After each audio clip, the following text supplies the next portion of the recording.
दोस्तों, welcome to success plus academy. मैं हूं सुमित चौधरी और आज के इस वीडियो में हम बात करने वाले हैं the debate associate with the capital punishment, यानी मृत्यु दंड की जो सज़ा है वो सही है या गलत, इसके ऊपर आज हम चर्चा करेंगे। तो किसी भी क्रिमिनल ने कितना भी हीनियस क्राइम किया हो उसे मृत्यु दंड की सज़ा दी जा सकती है या कभी भी नहीं दी जा सकती, ये जो सवाल है इसके ऊपर पूरी दुनिया बटी हुई है।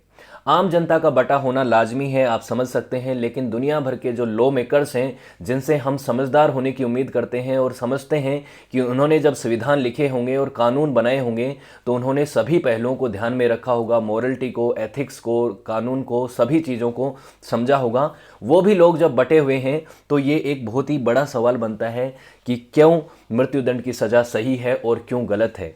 इसके सपोर्ट में भी बहुत सारे आर्ग्यूमेंट्स हैं और इसके अगेंस्ट में भी बहुत सारे आर्ग्यूमेंट्स हैं। उन सभी आर्ग्यूमेंट्स को हम डिटेल में पढ़ेंगे। साथ ही साथ हम ये देखेंगे कैपिटल पनिशमेंट किस तरीके से दी जाती है, कौन कौन से देश इसको सपोर्ट करते हैं, कौन कौन से देश इसके अगेंस्ट में हैं। उसके अलावा कैपिटल पनिशमेंट यानी डेथ पेनल्टी देने के तरीके क्या क्या हैं, और इसके पहले हम एक चीज़ और भी देखेंगे, वो है पनिशमेंट, कि कोई भी पनिशमेंट जो दिया जाता है उसका एम क्या होता है, कौन कौन सी थ्योरीज हैं, सभी पहलुओं को देखेंगे। और वीडियो के अंत में आप भी अपनी राय को जरूर दीजिएगा कमेंट सेक्शन में कि आप डेथ पेनल्टी को किस तरीके से देखते हैं। शुरू करने से पहले वीडियो को हम दो कोट से शुरू करते हैं और ये कोट कहता है बेंजामिन डिजायरली का कि how much easier it is to be critical than to be correct. कोई भी व्यक्ति किसी के प्रति क्रिटिकल होना बहुत आसान है, किसी को भी क्रिटिसाइज करना बहुत आसान काम है। दूर से बैठ के ये कह देना कि ये सही है, ये गलत है, ये मॉरली करेक्ट है, ये एथिकली गलत है, इसको ये पनिशमेंट मिलना चाहिए, ये इसको माफ़ कर देना चाहिए, ये बहुत आसान है। लेकिन अपने आप में सही होना, हमेशा सही होना और जस्टिस करना ये बहुत मुश्किल काम है। और ये क्योंकि कह देना बहुत ही आसान है लेकिन खुद भी उस चीज़ को फेस करना और खुद परफॉर्म करना, एग्जीक्यूट करना बहुत मुश्किल है। सही बात है। दूसरा कोट कहता है कि right is right even if everyone is against it and the wrong is wrong even everyone is for it. जो सही है वो सही है चाहे पूरी दुनिया उसके पक्ष में खिलाफ क्यों ना हो, और जो गलत है वो गलत है चाहे सारी दुनिया इसके पक्ष में क्यों ना हो। ये कहा था विलियम पेन ने। तो ये बात भी ठीक है, लेकिन सही और गलत की जो परिभाषा है वो कौन तय करेगा, ये भी बात है। तो उसमें बहुत सारे पहलू आ जाते हैं, बहुत सारे फैक्टर्स आ जाते हैं कि सही क्या है और गलत क्या है। हर किसी का अपना वर्जन है, अपना विजन है, अपनी फिलोसॉफी है सही और गलत को सही करार देने में या गलत करार देने में। इस चीज़ को हम समझेंगे इस वीडियो में इस पर्टिकुलर टॉपिक से रिलेटेड। और अगर आप सक्सेस प्लस एकेडमी के साथ नए हैं और जुड़ना चाहते हैं वेरियस प्लेटफॉर्म्स के साथ, तो इन सभी प्लेटफॉर्म्स के साथ आप जुड़ सकते हैं। सक्सेस प्लस एकेडमी के ऑफिशियल इंस्टाग्राम हैंडल से जुड़ सकते हैं, जिससे आप मुझसे पर्सनली भी कॉन्टैक्ट कर सकते हैं। और टेलीग्राम चैनल से जुड़ के आप इन वीडियोज़ की PDF को भी प्राप्त कर सकते हैं। अब बात करते हैं सबसे पहले कि कैपिटल पनिशमेंट क्या होता है।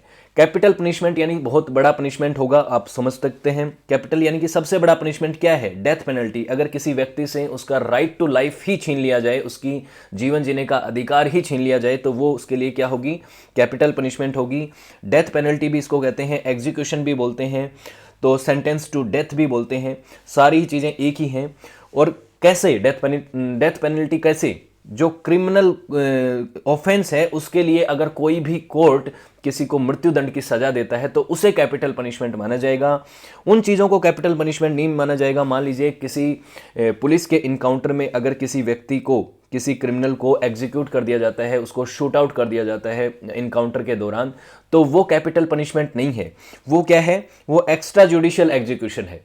और एक्स्ट्रा जुडिशियल एग्जीक्यूशन जो है वो भी, उसके खिलाफ भी दुनिया भर में बहुत सारे कैंपेन चलते हैं, बहुत सारी ऐसी चीज़ें चलती हैं। क्योंकि आप जानते हैं ये जो एक्स्ट्रा जुडिशियल कैंपेन एग्जीक्यूशन है, ये ज़्यादातर, बहुत बार तो ऐसा होता है कि पुलिस और जो क्रिमिनल को पकड़ने जाती है और वो उसके ऊपर अटैक कर देते हैं पुलिस के ऊपर, तो वो उसका इनकाउंटर करना पड़ जाता है। अपने डिफेंस के लिए उनको गोलियां चलानी पड़ जाती हैं, वो एक अलग बात है। और ये कई बार होता भी है। लेकिन बहुत बार ऐसा भी होता है कि जो पॉलिटिकल जो मशीनरी है वो इस एक्स्ट्रा जुडिशियल एग्जीक्यूशन का और इनकाउंटर्स का अपने बेनिफिट के लिए इस्तेमाल करती है, और वहाँ पे जो उनके खिलाफ लोग हैं उनका इनकाउंटर करवा देती है बिना किसी प्रोसेस के थ्रू। तो बिना लॉ के थ्रू गुजरे उनको एक तरीके से यहाँ पे डेथ मिल जाती है। तो ये तो एक बिल्कुल ही गलत चीज़ है। जब तक हो सके, किसी भी देशों के कानून में इस चीज़ को मान्यता नहीं दे रखी है, ज़्यादातर देशों के, क्योंकि ये चीज़ सही नहीं है, ये लॉ नहीं है, ये जस्टिस नहीं है। लेकिन अगर कोर्ट के थ्रू अगर किसी को मौत की सज़ा मिली है तो वहाँ तो जस्टिस हुआ है उस देश के कॉन्स्टिट्यूशन के हिसाब से। और आप जानते हैं कि दुनिया भर के देशों में आज के समय डेमोक्रेसी है, और डेमोक्रेसी है तो वहाँ के जो लॉ मेकर्स हैं वो जनता से ही आते हैं और जनता की राय को व्यक्त करते हैं। फिर भी अगर वहाँ पे अगर डेथ पेनल्टी का कॉन्सेप्ट है तो वो उसको जस्टिस के तौर पे ही देखते हैं। तो ये बात है। लेकिन फिर भी दुनिया भर के बहुत सारे ऑर्गेनाइजेशन और बहुत सारे जो ह्यूमन राइट एक्टिविस्ट हैं वो एग्जीक्यूशन को बहुत गलत मानते हैं। उनका मानना है कि जो एग्जीक्यूशन है, जो डेथ पेनल्टी है, वो एक तरीके का लीगल होमोसाइड है, किसी व्यक्ति को मार देना है। और ऐसी ऐसी बातें होती हैं कि एग्जीक्यूट जस्टिस नॉट पीपल। तो इनकी क्या राय है, और जो जिन्होंने डेथ पेनल्टी को अपने कॉन्स्टिट्यूशंस में शामिल किया है और जो जस्टिस मानते हैं उनकी क्या राय है, उस डिबेट के ऊपर हम डिटेल में बात करेंगे। तो इसके बहुत सारे एस्पेक्ट्स हैं, मोरल हैं, यूटिलिटेरियट्स है और प्रैक्टिकल एस्पेक्ट्स भी हैं, और बहुत सारी चीज़ें हैं इसमें जिसमें हमें ये देखना है कि मोरलिटी पे क्या अफेक्ट पड़ता है डेथ पेनल्टी देने से किसी क्रिमिनल को, और जो क्रिमिनल बिहेवियर है उसके ऊपर क्या असर पड़ता है। उस पर्टिकुलर व्यक्ति के क्रिमिनल बिहेवियर को हम यहाँ पे इतना नहीं देखना चाहेंगे, क्योंकि जिसको डेथ पेनल्टी मिल गई है उसको तो मौत मिल गई है, तो उसका क्रिमिनल बिहेवियर आगे चल के सोसाइटी को देखने को नहीं मिलेगा और उसका इम्पैक्ट भी नहीं पड़ेगा। लेकिन जो बाकी क्रिमिनल हैं उनके बिहेवियर पे इस कैपिटल पनिशमेंट का क्या असर पड़ता है, ये एक सोचने वाली बात है। क्या कैपिटल पनिशमेंट देने से क्राइम रेट कम होती है या बढ़ती है? डेटा क्या कहता है? स्टैटिस्टिक्स आते हैं जिन जिन देशों में कैपिटल पनिशमेंट होता है और खूब पनिशमेंट होता है, वहाँ के डेटा क्या कहते हैं? क्या सच में वहाँ पे क्राइम कम होता है, और वो क्राइम जिनके लिए डेथ पेनल्टी मिलती है क्या वो कम होते हैं? इसके ऊपर भी हम बात करेंगे। अब बात करते हैं कि कौन कौन से मेथड्स हैं दुनिया भर में एग्जीक्यूशन के, डेथ पेनल्टी देने के। तो भारत में आपको पता है हैंगिंग थ्रू, यानी कि फांसी की सज़ा होती है जिसमें फांसी के फंदे पे लटकाया जाता है, वैसा कॉन्सेप्ट है डेथ पेनल्टी का। कुछ ऐसे देश हैं जहाँ पे जो डेथ पेनल्टी है वो और भी ज़्यादा यहाँ पे इनह्यूमन है, जहाँ पे फायरिंग स्क्वाड जो है वो करते हैं, जो एक स्क्वाड है वो किसी आदमी के ऊपर सीधा यहाँ पे फायर कर देती है, शॉट कर देती है, उससे उसकी डेथ हो जाती है, जो थोड़ा मुश्किल काम है। पहले के समय पे आप जानते हैं बीहेडिंग भी होती थी। बीहेडिंग यानी कि किसी आदमी का सर कलम कर देने से उसकी मृत्यु हो जाती थी। तो ये तो राजा महाराजाओं के समय के टाइम पे ज़्यादा होती थी, और जो रूलर होता था जहाँ पे डेमोक्रेटिक चीज़ें नहीं होती थी, वो अपनी पावर को शो करने के लिए और अपने आप को ऊपर दिखाने के लिए और लोगों में अपना डर कायम करने के लिए भी बीहेडिंग जैसी पनिशमेंट देता था। इलेक्ट्रो एग्जीक्यूशन भी होता है आज के समय पे। बहुत सारे ऐसे देश हैं जिसमें इलेक्ट्रो एग्जीक्यूशन होता है, जिसमें एक चेयर होती है जिसके ऊपर आदमी को, क्रिमिनल को लेटा दिया जाता है। उसके बाद इसमें कुछ केमिकल्स को उसके अंदर इंजेक्ट किया जाता है जिससे उसकी जो डेथ है वो थोड़ी आसान हो जाए, और उसके बाद उसको करंट से यहाँ पे मारा जाता है। उसके अलावा लीथल इंजेक्शन से भी कुछ देशों में इसको परफॉर्म किया जाता है डेथ पेनल्टी को। तो बहुत सारे मेथड्स हैं जिसके थ्रू दुनिया भर में डेथ पेनल्टी को एग्जीक्यूट किया जाता है। अब बात करते हैं कि क्या फिलोसॉफी है। आप अपनी फिलोसॉफी को भी समझिएगा, यहाँ पे आप क्या समझते हैं, बाद में इसके सपोर्ट में और इसके अगेंस्ट में आर्ग्यूमेंट्स को हम देखेंगे। एक कोट है, कहा जाता है कि let go for a 100 guilty rather to punish an innocent. 100 लोग हैं जो क्रिमिनल हैं, लेकिन उनको अगर माफ कर दिया जाए तो कोई बात नहीं, लेकिन एक आदमी जो कि इनोसेंट है, जो कि निर्दोष है, उसको गलत सजा नहीं मिलनी चाहिए। क्या आप इस बात में बिलीव करते हैं या नहीं कि मान लीजिए 100 लोग हैं, उसमें से आपको पता नहीं है कि उन सब लोगों ने क्राइम किया है, लगभग आपको पता है कि उस पूरे लोट में एक आदमी ऐसा है जिसने कोई क्राइम नहीं किया और वो इनोसेंट है, तो आप उन 100 लोगों को माफ करेंगे या उस एक आदमी का परवाह नहीं करेंगे, सोचेंगे कि 99 तो इसमें कम से कम वो है ना क्रिमिनल, तो सबको पनिश कर देंगे। तो ये कोर्ट क्या कहता है और ये जो फिलोसॉफी वो क्या कहती है कि इस एक आदमी को सज़ा नहीं मिलनी चाहिए क्योंकि ये निर्दोष है, चाहे सारे के सारे लोगों को माफ़ क्यों ना करना पड़े। तो ये बात ठीक है, और मैं इस फिलोसॉफी में बिल्कुल बिलीव करता हूँ कि एक जो निर्दोष आदमी है उसको सज़ा कभी भी नहीं मिलनी चाहिए। उसके बाद है दूसरी एक फिलोसॉफी है, वो कहती है कि an eye for an eye and a tooth for a tooth. जो आदमी, किसी ने जो क्राइम किया है उसको वैसी की वैसी सज़ा मिलनी चाहिए। अगर किसी ने किसी की आंख डैमेज की है, किसी की आंख फोड़ी है, तो उसकी भी आंख फोड़ दो। किसी ने किसी का दांत तोड़ा है तो उसका दांत तोड़ दो। किसी ने हाथ तोड़ा है तो हाथ तोड़ दो। तो इस तरीके की सज़ा भी कुछ देशों में होती है, जैसे ईरान में जो सज़ा है उसका कॉन्सेप्ट पहले तो ऐसा ही हुआ करता था कि वहाँ पे जिस क्रिमिनल ने विक्टिम के साथ जो भी किया है, अब विक्टिम के ऊपर आ जाती है कि विक्टिम उसको क्या सजा देना चाहता है। मान लीजिए किसी ने किसी के ऊपर तेजाब फेंक दिया, तो जो विक्टिम है वो अगर चाहे तो कोर्ट में ये डिमांड कर सकता है कि इस आदमी के ऊपर भी वैसा ही व्यवहार हो, मतलब इसके ऊपर भी तेजाब फेंका जाए, तभी मेरे को सेटिस्फेक्शन मिलेगा और मुझे शांति मिलेगी, तभी मानूंगा कि मैं इस सामने वाले आदमी को पनिशमेंट मिला है। तो ऐसा भी थ्योरी है। इसको क्या बोलते हैं, ये जो सज़ा का तरीका है, इसको मैं आगे आपको डिस्कस करूंगा। लेकिन एक इसके जस्ट अपोजिट फिलोसॉफी है, वो क्या कहती है कि an eye for an eye make the whole world blind. अगर एक आंख के बदले आंख लेने का कॉन्सेप्ट अगर हर आदमी ने फॉलो करना शुरू कर दिया तो पूरी दुनिया ही अंधी हो जाएगी। तो ये भी फिलोसॉफी है। आपकी क्या विचारधारा है उसको आप समझिएगा। अब हम इस कैपिटल पनिशमेंट के को देख लेते हैं कि दुनिया भर के कौन से देश इसको सपोर्ट करते हैं और कौन इसके अगेंस्ट में है, और फाइनली फिर इसके डिबेट के ऊपर आते हैं। तो मैप से ही देखते हैं। ये है दुनिया भर का मैप, जिसमें आपको दिख रहा है कि जो रेड कलर में जो देश आपको दिख रहे हैं, इनकी संख्या है 54। 195 देशों की यहाँ पे बात हो रखी है जो कि यूनाइटेड नेशन के मेंबर्स हैं या ऑब्जर्विंग स्टेट्स में हैं। इन 195 देशों के अंदर सिर्फ 54 देश ऐसे हैं, 54 भी एक अच्छा खासा नंबर है। 54 देश ऐसे हैं जहां पे डेथ पेनल्टी को अपने कानून में भी रखा हुआ है और प्रैक्टिस में भी रखा हुआ है, जिसमें भारत भी है, चाइना भी है। यहाँ पे मिडल ईस्ट के सारे देश आपको दिख रहे हैं, यूएसए आपको दिख रहा है। उसके अलावा कुछ देश यहाँ पे दिख रहे हैं अफ्रीका कॉन्टिनेंट के। यहाँ पे सबसे कम देश जो हैं वो यूरोप के दिख रहे हैं। यूरोप के ज़्यादातर देशों ने डेथ पेनल्टी को अबोलिश कर दिया है, वहाँ पे ख़त्म हो गया है। 108 ऐसे देश हैं जहाँ पे डेथ पेनल्टी कंप्लीटली अबोलिश कर दी गई है। वहाँ पे किसी भी क्राइम के लिए व्यक्ति को मृत्युदंड की सज़ा नहीं दी जाती। और इसमें ज़्यादातर यूरोप के देश आपको दिख रहे हैं, साउथ अमेरिका के दिख रहे हैं, कनाडा दिख रहा है, ऑस्ट्रेलियन कॉन्टिनेंट के देश दिख रहे हैं, ठीक है। और यहाँ पे और भी देश, यहाँ मंगोलिया वगैरह दिख रहा है। यहाँ पे एशिया के भी कुछ देश आपको यहाँ पे देखने को मिल रहे हैं। यहाँ पे देखिए नेपाल वगैरह दिख रहे हैं। तो ये जो देश हैं यहाँ पे पूरी तरीके से मृत्युदंड की सज़ा को बैन कर दिया गया है। कुछ ऐसे देश हैं, 7 ऐसे देश हैं यहाँ पे साउथ अमेरिकन कॉन्टिनेंट के, जिनमें दिख रहा है कि उन्होंने अबोलिश तो कर दिया है, लेकिन कुछ ऐसे कानून हैं जिनके लिए वो मृत्युदंड की सज़ा दे सकते हैं, वो भी स्पेशल कंडीशंस में। कि जैसे वॉर क्राइम जैसी कंडीशन हो गई, किसी ने मास मर्डर कर दिया लोगों को, यहाँ पे जेनोसाइड ही कर दिया, लोगों को यहाँ पे बहुत ज़्यादा मार दिया या बहुत ऐसा क्राइम कर दिया, वॉर क्राइम जैसी सिचुएशन कर दी, तो उसको मृत्युदंड की सज़ा दी जा सकती है। ऐसे 7 देश हैं। ये येलो कलर में जो आपको देश दिख रहे हैं, जिसमें रशिया दिख रहा है और कुछ और देश आपको दिख रहे हैं, ये देश ऐसा कहते हैं कि हमारे यहाँ पे मृत्युदंड की सज़ा कानून में तो है, लेकिन हमने उसको प्रैक्टिस में अबोलिश कर दिया है। पिछले कुछ 10-15 सालों में हमने किसी को भी मृत्युदंड की सज़ा नहीं दी है। तो ये एक तरीके से अब इनके यहाँ पे मृत्युदंड की सज़ा ये चाहे तो दे सकते हैं, लेकिन देते नहीं हैं। तो एक तरीके से इन्होंने प्रैक्टिकली अबोलिश कर दिया है, प्रैक्टिस से इन्होंने हटा दिया है। तो ये आज के समय की दुनिया का दिख रहा है आपको कल्चर कि किस तरीके से वो डेथ पेनल्टी को देखते हैं। तो दुनिया काफ़ी बटी हुई है। तो बटी हुई है तो क्या आर्ग्यूमेंट्स हैं जिसकी वजह से वो बटी हुई है। अगर 2000 बीबीसी के हिसाब से 2019 का जो एमनेस्टी इंटरनेशनल का जो रिपोर्ट है वो कहती है कि बहुत सारे अभी भी एग्जीक्यूशन होते हैं, उसमें सबसे ज़्यादा चाइना जो है वो एग्जीक्यूट करता है लोगों को। हालांकि चाइना अपने डेटा को कभी रिवील नहीं करता है, अपने डेटा को वो जहाँ जहाँ भी चीज़ों को उनको छिपाना होता है, जो उनके सहूलियत के हिसाब से उनको छिपाना है, उसको वो छिपा लेते हैं।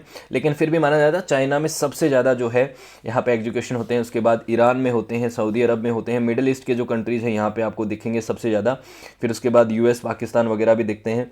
तो बहुत सारे ऐसे देश हैं जिनमें एग्जीक्यूशन खूब होता है, लेकिन क्या इससे कुछ क्राइम रेट में फ़र्क पड़ा है या नहीं पड़ा है, उसको समझेंगे। उसके बाद बात करते हैं कि कैपिटल पनिशमेंट भी तो एक पनिशमेंट ही है। तो पनिशमेंट यानी सज़ा देने के पीछे का तर्क क्या होता है। कोई भी आदमी जब कोई क्राइम करता है तो उसे सज़ा दी जाती है, और वो जो पनिशमेंट होता है उसके पीछे का सोच क्या होती है, फिलोसॉफी क्या होती है, एम क्या है, मकसद क्या है किसी आदमी को सज़ा देने का। तो इसके बहुत सारी थ्योरीज़ हैं, और इन थ्योरीज़ को हम डिटेल में पढ़ने लग गए तो काफ़ी लंबा हो जाएगा लेक्चर। लेकिन फिर भी मैं आपको थोड़ा थोड़ा इनके बारे में बताऊंगा कि रिट्रीब्यूटिव थ्योरी क्या है, डिटरेंट थ्योरी क्या है, प्रिवेंटिव थ्योरी क्या है, कंपनसेंट्री थ्योरी क्या है। इनके बारे में थोड़ा थोड़ा हम बात कर लेते हैं, ज़्यादा पूरी सभी थ्योरीज़ को नहीं देखेंगे, लेकिन थोड़ी थोड़ी इनकी फिलोसॉफी को समझ लेते हैं। जो रिट्रीब्यूटिव थ्योरी ऑफ पनिशमेंट है, ये थ्योरी है, इसको कहते हैं theory of vengeance. Theory of vengeance यानी बदले के लिए लिया गया पनिशमेंट, बदले के लिए दिया गया पनिशमेंट।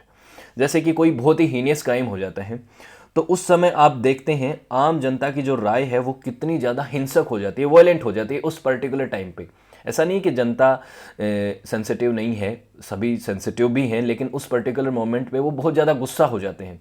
जैसे निर्भया केस हुआ था तो लोगों ने ऐसे ऐसी बातें करी कि उन लोगों को सड़क पे खड़ा करके गोली मार देनी चाहिए, पब्लिकली एग्जीक्यूट कर देना चाहिए, ऐसी बातें होती हैं। लेकिन जनता उस समय गुस्से में है, और अब गुस्से में है तो उसी समय के हिसाब से, उसी ओपिनियन के हिसाब से क्या कानून बनाए जा सकते हैं? क्या क्या लॉ मेकर्स भी उसी गुस्से में रह के उसी थ्योरी ऑफ वेंजेंस के हिसाब से कानून बना सकते हैं क्या? तो कुछ देशों में ऐसा होता भी है। सवाल है ये कि क्या ऐसा करना चाहिए या नहीं करना चाहिए। ज़्यादातर लोग इस फिलोसॉफी से एग्री नहीं करते कि सज़ा का मकसद बदला कभी भी नहीं होता। वो आई फॉर एन आई वाला जो कॉन्सेप्ट है वो इसी थ्योरी का हिस्सा है। इसको रिट्रीब्यूटिव थ्योरी ऑफ पनिशमेंट बोलते हैं। तो बेसिकली ये है कि जिसने जैसा क्राइम किया उसको वैसी की वैसे सजा दो, और माहौल ऐसा क्रिएट कर दो कि दूसरा कोई वैसा क्राइम करने की सोच भी ना सके। तो इतना इसमें बहुत ही हार्श पनिशमेंट होता है। इसमें पब्लिक एग्जीक्यूशंस भी होते हैं। कुछ देशों में आज के टाइम पे भी पब्लिक एग्जीक्यूशन होते हैं, जैसे ईरान में, सऊदी अरब में आज भी लोगों को बीच चौराहे पे लटका दिया जाता है। बीच चौराहे पे उनको गोली तक मारने की, जैसी कुछ मिडिल ईस्ट के कंट्रीज़ में है कॉन्सेप्ट। पहले ये ज़्यादा हुआ करता था जब डेमोक्रेसी नहीं होती थी, तब तो रूलर क्या करते थे, अपनी ताकत का प्रदर्शन करने के लिए और लोगों में भय को बरकरार रखने के लिए ये सब करते थे। लेकिन आज के समय ये किया जाता है ताकि ये लोग ऐसा क्राइम दोबारा ना करें। तो ये जो थ्योरी है इसको ज़्यादातर लोग पनिश नहीं करते, लेकिन बहुत सारी ऐसी चीज़ें होती हैं कि जनता की राय उस समय ऐसी बन जाती है, लोगों की दबाव में आके। कई बार ऐसा होता है कि आपको याद होगा हैदराबाद में एक केस हुआ था, लास्ट 1-2 साल पहले की बात है।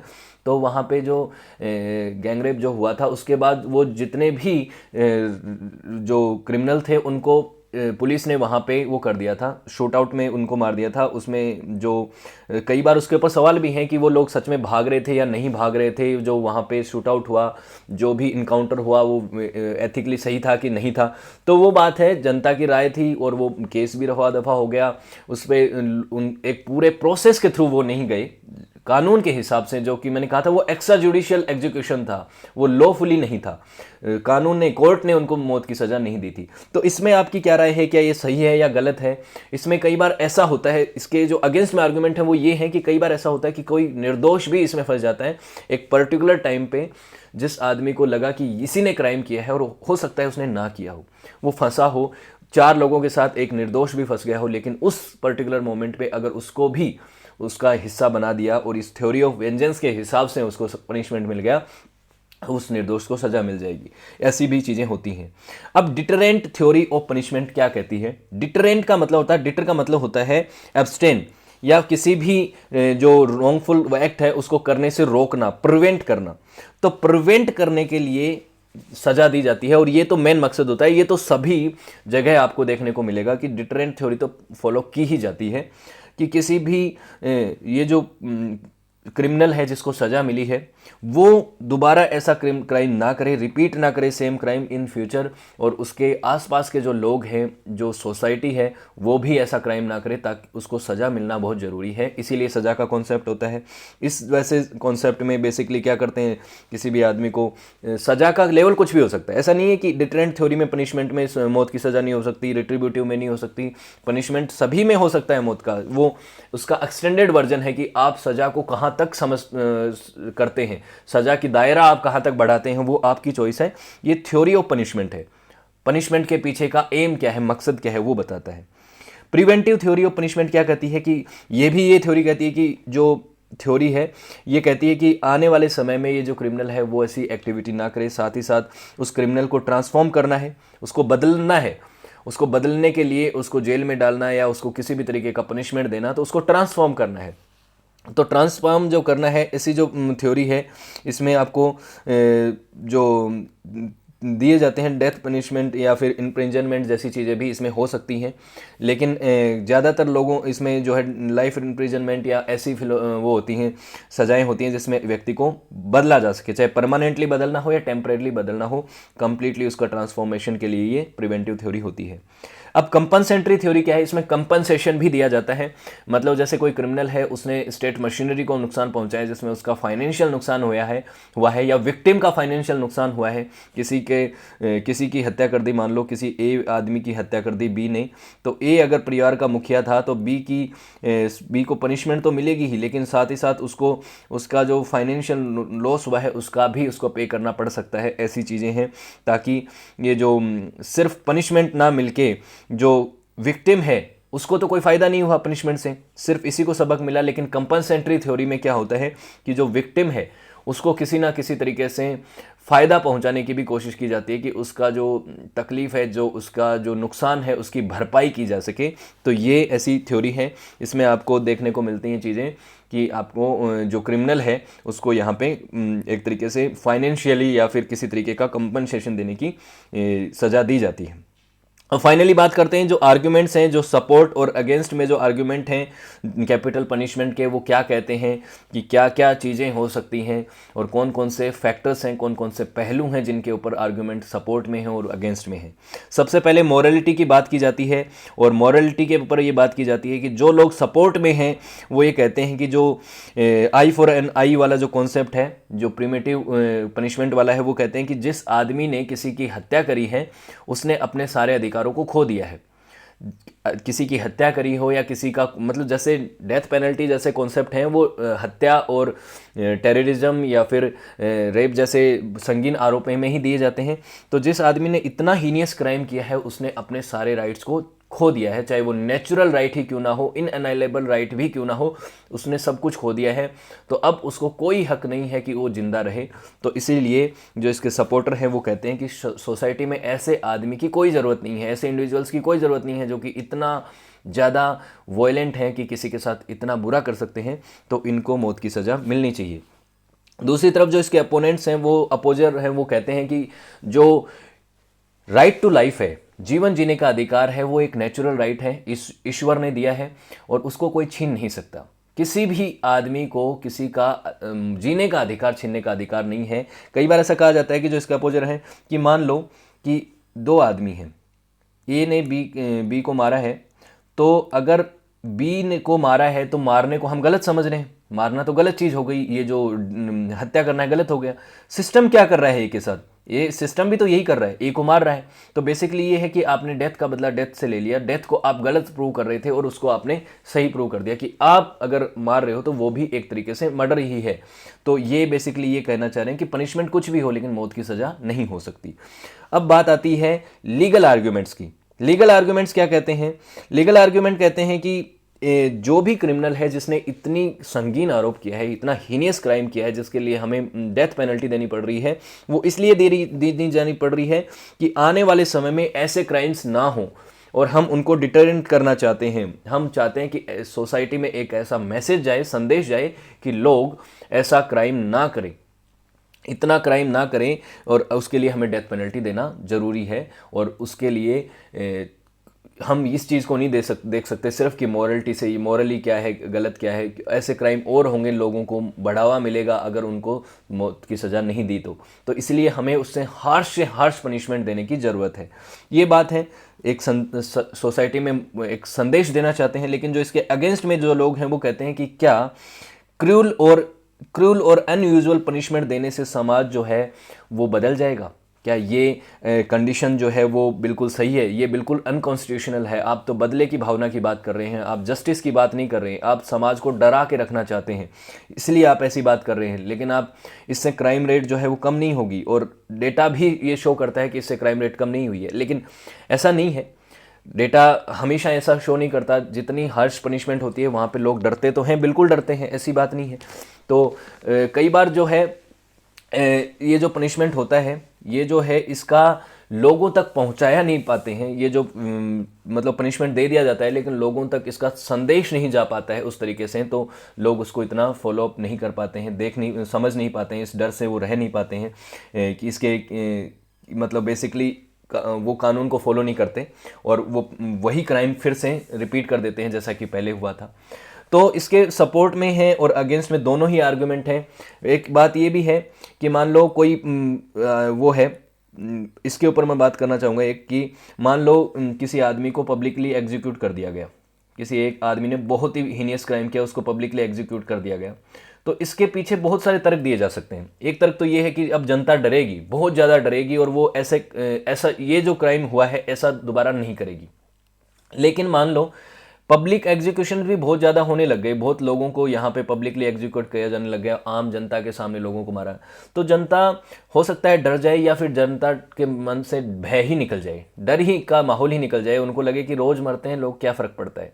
तो वो इतना स्ट्रांग हो जाए, उनकी मौत का डर ही उनके दिमाग से निकल जाए, और वो इनसेंसिटिव हो जाए। तो इनसेंसिटिव होना भी एक इसका कारण बन सकता है कि अगर आपने बहुत ज़्यादा हार्ड पनिशमेंट दिया, पब्लिक एग्जीक्यूशन ही करने लग गए, और ऐसी चीज़ें हुई जो कि कुछ देशों में होता है, तो उससे क्या होता है कि लोग जो हैं वो और ज़्यादा क्राइम भी कर सकते हैं, या हो सकता है बहुत कम क्राइम भी करें। तो दोनों ही चीज़ें हो सकती हैं, तो दोनों ही पक्ष में आप तर्क दे सकते हैं। डिटरेंस की बात जैसे मैंने कही आपको कि क्राइम को कम करने के लिए आप जो इसके सपोर्टर्स हैं वो कहते हैं कि हम तो क्राइम कम से कम हो, इसलिए कम से कम लोगों को हम मैक्सिमम पनिशमेंट दे देते हैं, कि जिन लोगों ने बहुत ख़राब क्राइम किया है उसको इतना हार्श पनिशमेंट दो कि आने वाले जो लोग हैं, जो पीढ़ियां हैं, चाहे वो समाज के लोग हैं जो क्रिमिनल एक्टिविटी और क्रिमिनल माइंडसेट के लोग हैं, वो ऐसी क्राइम करने के बारे में सोच ही ना सकें। तो ऐसी बातें कहते हैं, और जो इसके अगेंस्ट वाले हैं वो कहते हैं कि नहीं, ये बात बिल्कुल सही नहीं है, ये अनएथिकल है। आप खुद जिस तरीके से स्टेट जो है वो किस तरह से बिहेव कर रहा है वो गलत है, कि आप हार्श पनिशमेंट देके एक एग्जाम्पल सेट करने के लिए किसी को मौत की सज़ा दे रहे हैं। तो इस तरीके की बातें हैं, और लीगल आर्गुमेंट और दोनों ही आप आर्गुमेंट इसके ऊपर दे सकते हैं। रिट्रीब्यूशन की बात मैंने आपको कही थी शुरुआत में, कि जो आई फॉर आई वाला कॉन्सेप्ट है वो क्या कहता है, ये मैंने मोरली में ही इसको डिस्कस कर लिया था, कि आई फॉर आई वाली बात है कि जिस आदमी ने जिसके साथ जैसा व्यवहार किया उसको अगर वैसा ही व्यवहार देखने को नहीं मिलेगा, जैसे मैंने ईरान में आपको बताया था कि जैसा विक्टिम के साथ व्यवहार होता है वैसा ही जो क्रिमिनल है उसके साथ व्यवहार करने की वहाँ पे कानून में परंपरा है, और कानून में वहाँ पे अलाउ है ये चीज़। तो ये चीज़ है कि मॉरल बैलेंस को देखने की बजाय ये देखना पड़ेगा कि जिसने जो रॉन्गफुल एक्ट किया है उसके साथ वैसा का वैसा ही व्यवहार करना चाहिए, जैसे कि जितने भी हीनियस क्राइम हों। तो ये चीज़ इनके सपोर्टर्स कहते हैं, जो इसके अपोजर हैं वो कहते हैं कि किसी भी क्रिमिनल को हमें सुधारना है, रिफॉर्म करना है, उसको रिट्रीब्यूट करके, उसको समाज से एलिमिनेट करके आप ये नहीं कर सकते कि सज़ा दे दी आपने, ये तो आपने उसको हटा ही दिया है।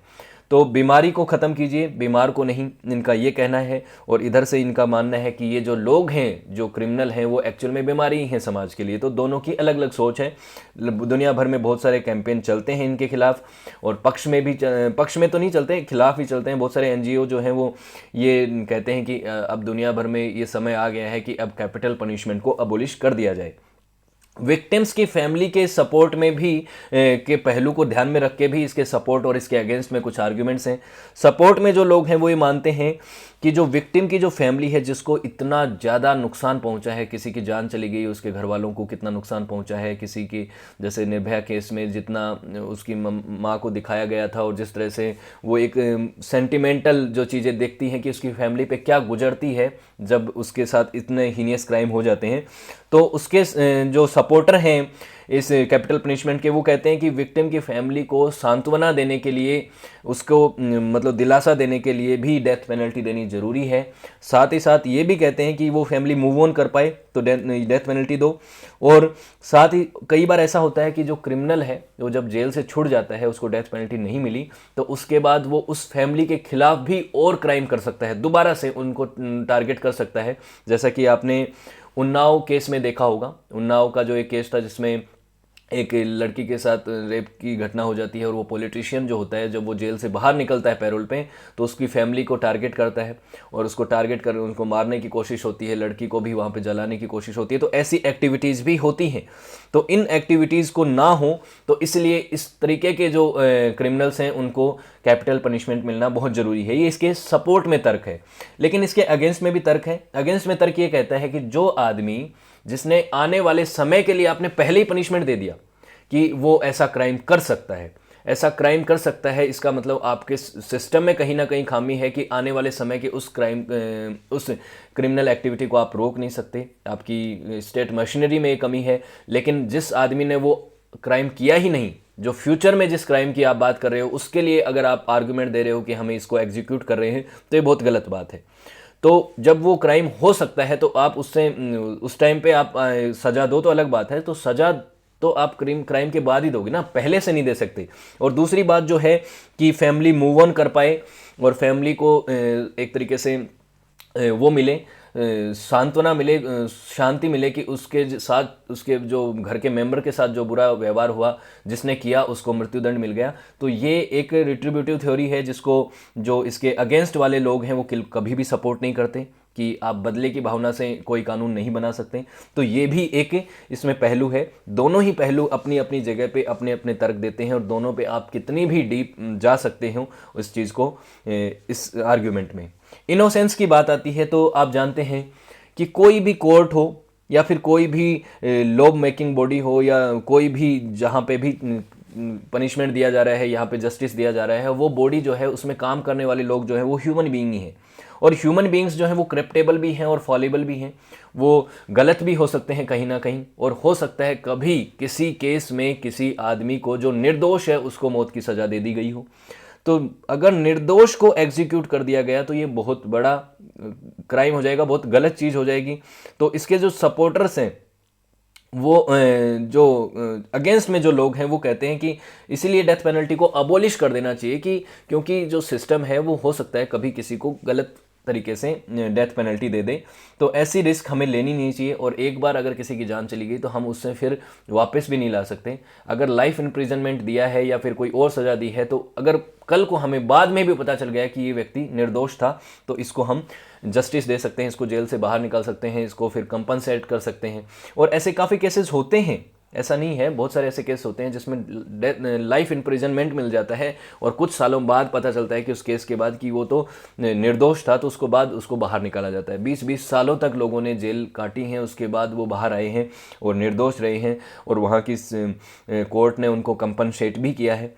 तो आप इसमें जानते हैं कि बहुत सारे पहलू होते हैं कोर्ट में। जब कोई भी केस होता है तो उसमें बहुत सारे वो होते हैं एविडेंस, और उसके ऊपर डिपेंड करती है चीज़ें कि एविडेंस किस तरफ लेके जा रहे हैं। लेकिन हमेशा एविडेंस सही हो ये सही ज़रूरी नहीं है, क्योंकि हर एक सिस्टम जो है वो फॉलिबल हो सकता है।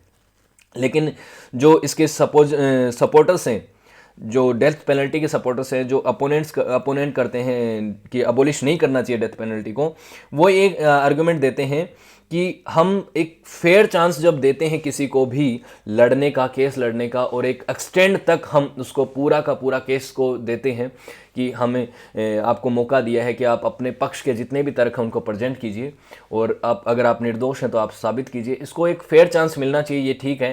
लेकिन फेयर चांस मिलने के बाद भी अगर कोई आदमी निर्दोष नहीं पाया जाता है तो उसको एग्जीक्यूशन मिलेगी, और इसमें कोई दो राय नहीं है। और लेकिन कई बार एक चीज़ और भी आपने वो सुना होगा, एक justice delay is justice denied. ये भी बात है कि अगर जितना जस्टिस डिले होगा, जितना लेट आप किसी केस को खींचते जाओगे, वो भी एक तरीके का जस्टिस में वो भी एक इनजस्टिस ही है। जैसे निर्भया केस में 7 साल बाद जो क्रिमिनल्स हैं उनको सज़ा मिली, डेथ पेनल्टी मिली, लेकिन बहुत लंबा प्रोसेस रहा। उस दौरान जो परिवार को जो यातनाएं सहनी पड़ती हैं, जिस तरीके का मेंटल टॉर्चर सहना पड़ता है, और उन जो वो आगे मूव ऑन करना चाहते हैं वो मूव ऑन कर ही नहीं पाते हैं, क्योंकि वो जस्टिस इतना डिले हो जाता है। तो लेकिन ये भी बात है कि जो क्रिमिनल हैं उनको भी फेयर चांस मिलना ज़रूरी है। तो ये बहुत ही ग्रे शेडेड बात है कि कितना समय मिलना चाहिए, फास्ट ट्रैक कोर्ट्स का तरीका क्या होना चाहिए, और कितना किस तरीके का केस है, ओपन एंड शट केस है या सच में उसमें कुछ है गहराई में जाने के लिए, तो उसको टाइम लेना चाहिए। तो वो बहुत ही आर्गुमेंट वाली बातें हैं, बहुत ही डीप बातें हैं। मैंने जितना सरफेसली इस चीज़ को बताया है, ये उससे बहुत ज़्यादा गहरी बात है। इसके ऊपर और लंबी से लंबी डिबेट हो सकती है, और आप अपने जो कमेंट बॉक्स में आप बताइएगा कि आपकी क्या सोच है इसमें, और क्या और आर्गुमेंट्स हो सकते हैं इसके सपोर्ट और अगेंस्ट में, वो आप बात कर सकते हैं। So thank you so much for watching this video. अच्छा लगा तो वीडियो को अगर आप लाइक करें, शेयर करें, और आने वाले वीडियोज़ को देखने के लिए चैनल को सब्सक्राइब करें। Okay, see you in next lecture.